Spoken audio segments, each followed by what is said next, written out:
хүртсэн 100 гаруй санхүүчид мэрэгжлийн ёс зүйгээ дээдлэн ажиллахаа батлан тангаргаллаа.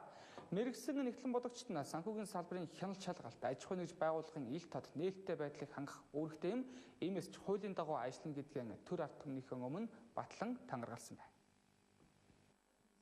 2016 оны эхний хагас жилийн байдлаар Улаанбаатар хот болон орон нутагт явагдсан мэрэгсэн нэгтлэн бодогчдын эрх олгох шалгалтанд тэнцэж шинээр Монгол улсын мэрэгсэн нэгтлэн бодогч цол хүртсэн 104 хүн өнөөдөр мэрэгжлийн ёс зүйгээ дээдлэхэн батлан тангаргаллаа. За өнөөдөр тангараг өргөсөн хүмүүстэй нийлээд улсын хэмжээнд нийтдээ 3940 мэрэгсэн нэгтлэн бодогчтой болж байгаа юм а. За ер нь мэрэгсэн нэгтлэн бодогч хүн бол мэрэгжлийн нэгтлэн бодогчосоо бол илүү туршлагатай, онлайн хувьд бэлтгэгдсэн, ёс зүйтэй, тангараг өргөж өөрөө мэрэгжлийн ёс зүйгээр хатуу сахиж явдаг. Бас нийгэмд бол нэлээд оройтой ийм боловсруучдыг бэлтгэж нэг ийм арга л да. Энэ бол дэлхийн нийтээрээ энэ мэрэгсэн нэгтлэн бодогчдын тогтолцоог бий болгоод бас олон 10 жил болж байгаа. За мэрэгсэн нэгтлэн бодогчийн цол тэмдэг хүртсэн хүн аудитын байгууллагад ажиллахаас гадна аж ахуй нэгж байгууллагуудын санхүүгийн ил тод нээлттэй хууль ёсны байдлыг хангах гол үүргийг хүлээх учиртай. Иймээс ч мэрэгжлийн алдаа гаргахгүй байх мөн ёс зүйгээ сахих хуулийг даган биелүүлнэ гэдгээ батлан тангаргалж байгаа юм а. Мэрэгсэн нэгтлэн бодогч хүн тэгээд daaj энд аудитын салбарт энэ хүмүүсүүдээс бол цаашаага аудиторууд болж ажилладаг.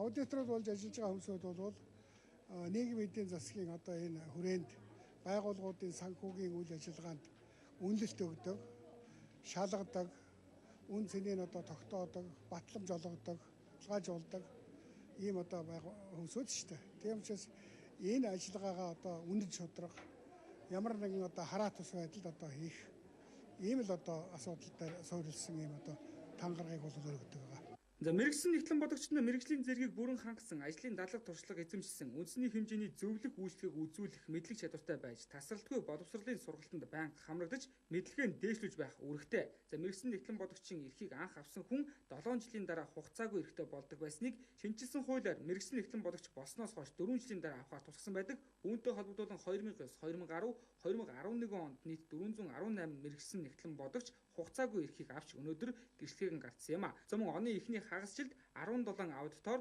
шинээр эрх авсан бөгөөд улсын хэмжээнд нийтдээ 799 аудитортой болсон байна.